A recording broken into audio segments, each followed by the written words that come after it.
সংস্কার করে উদ্বোধন উপলক্ষে আয়োজিত আজকের এই অনুষ্ঠানে উপস্থিত আছেন আপনাদের প্রিয় নেতা, ঢাকা ৭ থেকে যাকে আপনারা ভোট দিয়ে নির্বাচিত করেছেন, এবং আমার মনে হয় ঢাকা শহরে যে কয়জন এমপি আছে, হামিদুর রহমান হামিদ ইতিমধ্যেই তার এলাকায় যত উন্নয়ন করেছে অন্য কেউ এত উন্নয়ন করতে পারে না। আপনাদের সেই প্রিয় নেতা জনাব হামিদুর রহমান হামিদ উপস্থিত আছেন। এখানে অন্যান্য নেতৃবৃন্দ, সময় কম, আমি কারো নাম বললাম না। সমবেত ভাই ও বোনেরা, আসসালামু আলাইকুম।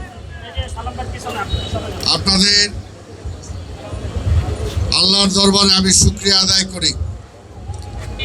এই বৃষ্টি যে অবস্থা, ভঙ্গুর অবস্থা ছিল, যখন আপনাদের এমপি হামিদুর রহমান হামিদ আমার কাছে সুপারিশ করলো যে এই ব্রিজটা ভাই যেভাবেই হয় সংস্কার করতে হবে, আর আমাদের মাননীয় প্রধানমন্ত্রী তিনিও আমাকে বললেন যে লোহার ব্রিজটা, এটা একটা অনেক পুরানো ব্রিজ, এটাকে যে কোনোভাবে রাখতে হবে।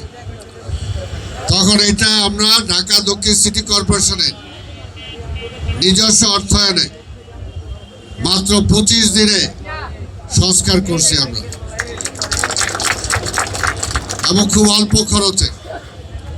এর ফলে কামরাঙ্গীরচর এলাকার প্রায় 50 লক্ষ মানুষ সরাসরি উপকৃত হবে। প্রতিদিন প্রায় 70,000 মানুষ এই ব্রিজটি ব্যবহার করবে। আমরা ঐতিহ্যবাহী ব্রিজটি পরবর্তী প্রজন্মের জন্য সংরক্ষণ করতে চাই।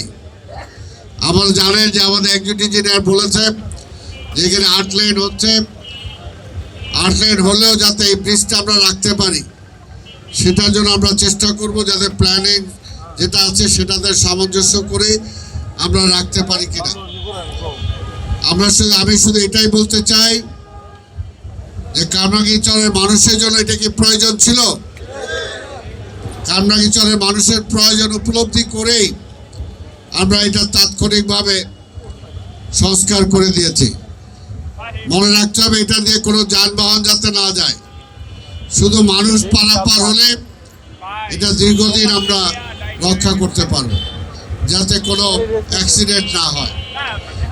সমবেত বন্ধুগণ, মাত্র 6 মাস হয়েছে আমাদের সরকার আজকে ক্ষমতায়। এই 6 মাসে আমাদের নেতা মাননীয় প্রধানমন্ত্রী তারেক রহমান অনেক কাজ করেছেন, অনেক কাজ।